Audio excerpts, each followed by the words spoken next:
এবং আজকে আমরা কথা বলছিলাম যেহেতু আগামীকালই ডাকসু নির্বাচন, সেই নির্বাচনের আগের রাতে ঢাকা বিশ্ববিদ্যালয়ের পরিস্থিতি ঠিক কী অবস্থায় রয়েছে, সেখানে যারা ভোটার রয়েছেন তারা কি ভাবছেন, তা আমরা বিরতির আগে একবার শুনেছিলাম। এই পর্যায়েও শুনতে চাই। আমাদের সাথে এখন যুক্ত হবেন আমার সহকর্মী আশিকিন প্রিন্স। প্রিন্স, আপনার কাছ থেকে তো জানবো যে ভোটাররা কি ভাবছেন, কিন্তু একটা বিষয়ে আপনার একটু দৃষ্টি আমি নজর রাখতে চাচ্ছিলাম। সেটি হচ্ছে আমি শুনলাম যে কিছু কিছু জায়গায় মানে নকল পরিচয়পত্র তৈরির ঘটনাও শোনা গেছে। তো এই বিষয়টি নিয়ে কি নির্বাচন কমিশন বা রিটার্নিং অফিস থেকে কিছু জানানো হয়েছে নাকি, বা তারা বিষয়টি জানেন নাকি? নাইব, দীর্ঘ ৬ বছর পরে অনুষ্ঠিত হতে যাচ্ছে ডাকসু নির্বাচন, এবং এই নির্বাচন ঘিরে যারা ঢাকা বিশ্ববিদ্যালয়ে বর্তমানে শিক্ষার্থী রয়েছেন, যারা একই সাথে ভোটার, তাদের মধ্যে উৎসাহ উদ্দীপনা বিরাজ করছে। তারা সবাই অপেক্ষা করছেন আগামীকালের জন্য, যেদিন তারা সকাল ৮টা থেকে বিকেল ৪টা পর্যন্ত তাদের ভোটাধিকার প্রয়োগ করবেন। তো আপনি যে প্রশ্নটি করছিলেন সেটি কিন্তু আমরা লোকে মুখে শুনছি, তবে এখন পর্যন্ত আনুষ্ঠানিকভাবে নির্বাচন কমিশনের পক্ষ থেকে আমরা কোনো বক্তব্য জানতে পারিনি। তো আমি এখন রয়েছি ঢাকা বিশ্ববিদ্যালয়ের জসিমউদ্দিন হলের সামনে যে মাঠ রয়েছে সে মাঠে রয়েছি, এবং আমার সাথে রয়েছেন বেশ কয়েকজন ভোটার। তো আমি একে একে সবার সাথে কথা বলার চেষ্টা করব এবং তাদের যে বক্তব্য আগামীকালে নির্বাচনকে ঘিরে সেটি শোনার চেষ্টা করব। তো আপনি তো একজন ভোটার ঢাকা বিশ্ববিদ্যালয়ের কেন্দ্রীয় ছাত্র সংসদে, যেটা আগামীকাল অনুষ্ঠিত হবে।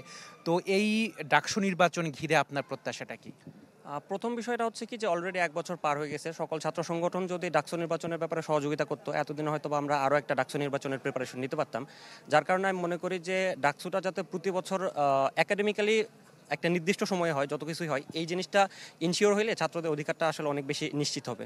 দ্বিতীয় বিষয়টা হচ্ছে যে এখন আর আসলে ওই সময়টা নাই যে কাকে ভোট দিতে হবে, এই জিনিসটা বাধ্যতামূলক। বরং আমি মনে করি যে স্রেফ অজানা একটা ইতিহাস অথবা মানুষের কথার উপর ভিত্তি না করে ১ বছর সকল ছাত্র সংগঠন নিজেদেরকে প্রদর্শন করার সুযোগ পাইছে কে কীরকম। তো এই ক্ষেত্রে শিক্ষার্থীরা যদি তাদের প্রত্যক্ষ যে অভিজ্ঞতা, কোন সংগঠন কীরকম, কে কীভাবে কাজ করছে, এই জিনিসটার উপর ভিত্তি করে যদি ভোট দেয়, তো আমি ব্যক্তিগতভাবে বিশ্বাস করি এটার মাধ্যমে ভোট দিলে শিক্ষার্থীরা নিজেরাই বিজয়ী হবে বলে আমার বিশ্বাস। ধন্যবাদ।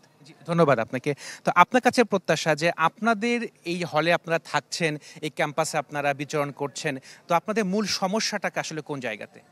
আমাদের হলে যে সবচেয়ে বড় সমস্যা সেটা হচ্ছে যে আগে গণরুম ছিল আর কি। গণরুম সমস্যাটা এখানে মূল ছিল।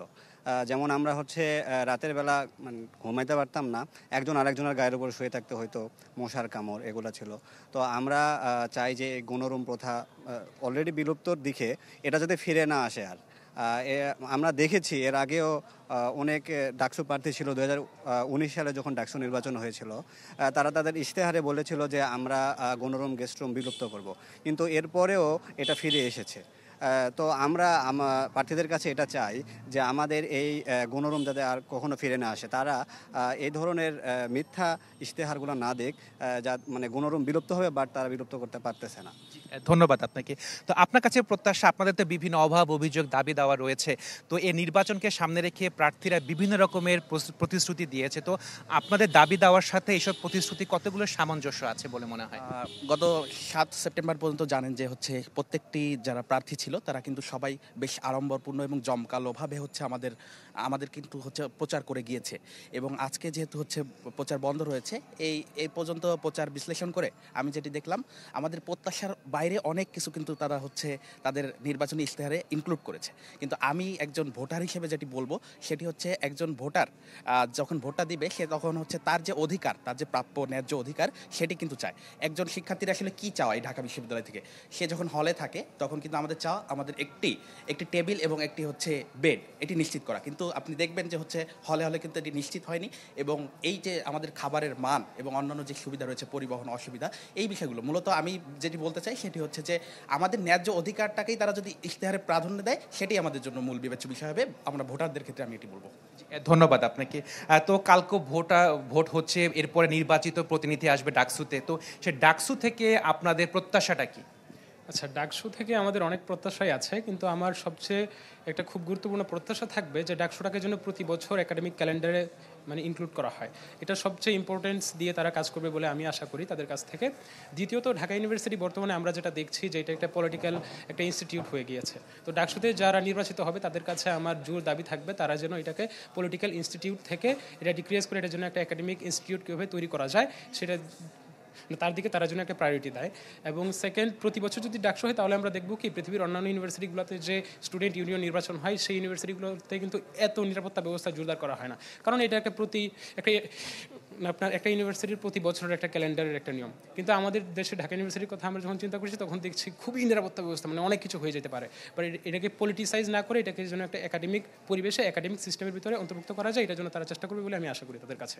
ধন্যবাদ আপনাকে। তো আপনার কাছে জানতে চাইবো যে যারা নির্বাচিত হয়ে আসবেন তারা আসলে দলীয় লেজুর বৃত্তির বাইরে গিয়ে শিক্ষার্থীদের স্বার্থে কাজ করতে পারবেন কিনা, কি মনে হয় আপনার?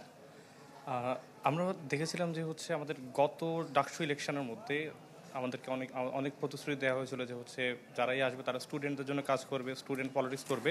কিন্তু দিন শেষে আমরা দেখেছিলাম যে তারা তাদের মাদার যে পার্টি, ওই পার্টিকে সার্ভ করেছিল এবং তাদের এই কারণে তাদের যে ইশতেহারগুলো ছিল ওগুলো তারা বাস্তবায়ন করতে পারে নাই। আর জুলাইয়ের পরবর্তীতে আমরা দেখেছিলাম যে প্রত্যেক দলই হচ্ছে তাদের দলের সংস্কার করার চেষ্টা করেছে। তা আমরা প্রত্যাশা রাখি যে যারাই ক্ষমতায় আসুক তারা যেন তাদের দলীয় যে মাদার পার্টি তাদের সার্ভ না করে তারা যাদের স্টুডেন্টদের সার্ভ করে, স্টুডেন্টদের জন্য কাজ করে। ধন্যবাদ আপনাকে। তো আপনার কাছে জানতে চাইবো, আপনি ফার্স্ট ইয়ারের স্টুডেন্ট, প্রথম হয়তো বা ভোটাধিকার প্রয়োগ করবেন আপনি, তো আপনার অনুভূতিটা কি, আসলে প্রতিক্রিয়াটা কি? ঢাকা বিশ্ববিদ্যালয়ের প্রথম বর্ষের শিক্ষার্থী হিসেবে আমি খুবই উৎফুল্ল, আনন্দিত এবং উচ্ছ্বসিত। এর আগে এরকম পরিস্থিতি ছিল না। প্রতিটা হলে গণরুম, গেস্ট রুম কালচার ছিল, যা এখন নেই। তো যারা ক্যান্ডিডেট নির্বাচিত হবেন তাদের কাছে আমাদের দাবি রইল যে তারা যেন যদি কোনো পরিস্থিতির শিকার হয়ে এই জিনিসটা আবার ব্যাক করতে চায় ক্যাম্পাসে, তারা যেন এটার বিরুদ্ধে প্রতিরোধ গড়ে তোলেন। আর যারা নির্বাচিত হবেন ঢাকা বিশ্ববিদ্যালয়ের, আমাদের দাবি রইল প্রথম বর্ষের শিক্ষার্থী হিসেবে ঢাকা বিশ্ববিদ্যালয়ের প্রধান দুটি সমস্যা হচ্ছে, একটি হচ্ছে আবাসন সমস্যা, একটা হচ্ছে খাদ্যের পুষ্টিগত মানের সমস্যা। এই সমস্যা নিয়ে যেন তারা কাজ করেন। ধন্যবাদ আপনাকে। তো আপনার কাছে আবার আমি জানতে চাইবো যে আসলে একটি ঢাকা যে কোনো উচ্চ শিক্ষার প্রতিষ্ঠানে রিসার্চের একটা বিষয় থাকে, তো আমাদের দেখেছি যে ঢাকা বিশ্ববিদ্যালয়ের রিসার্চটা সেইভাবে হয় না। তো সেই জায়গা থেকে আসলে যারা ডাকসুতে নির্বাচিত হয়ে আসবেন, তো সেক্ষেত্রে রিসার্চের ক্ষেত্রে কতটুকু গুরুত্ব দিবেন বলে আপনার মনে হয়? আচ্ছা দেখেন, প্রথম জিনিসটা হচ্ছে কি যে বিশ্ববিদ্যালয়ে একজন মানুষ যখন ভর্তি হয় তাকে বোঝানো হয় যে বিশ্ববিদ্যালয়ে তোমার অনেক কিছু এক্সপ্লোর করার জায়গা, জনগণের পাশে দাঁড়ানোর কথা, এসে হ্যান্তেন অনেক কথা।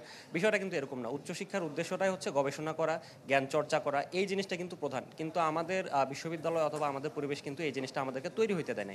যার কারণে আমি বিশ্বাস করি যে আমার অনেক ইশতেহার এটা সেটা এইসবের বাইরে গিয়ে এই ডাকসুর প্রধান লক্ষ্য হওয়া উচিত যে বিশ্ববিদ্যালয়ে ভর্তি হওয়ার পরপরই শিক্ষার্থীরা যে নিজেদেরকে আসলে অনেক বড় কিছু মনে করে, অনেক কিছু করে ফেলবে, এইসবের বাইরে তারা যাতে আগে সবার আগে টেবিলে ফেরে তাদের একাডেমিক পড়াশোনা, তাদের গবেষণার মতো একটা পরিবেশ যাতে তৈরি হয়।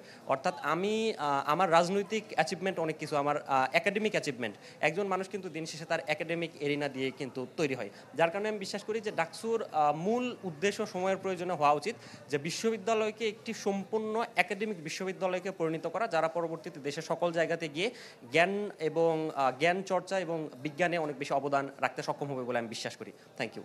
তো খুবই সংক্ষেপে বলবেন, আগামীকাল ভোট, পরিবেশটা কীরকম চান আপনারা, খুবই সংক্ষেপে?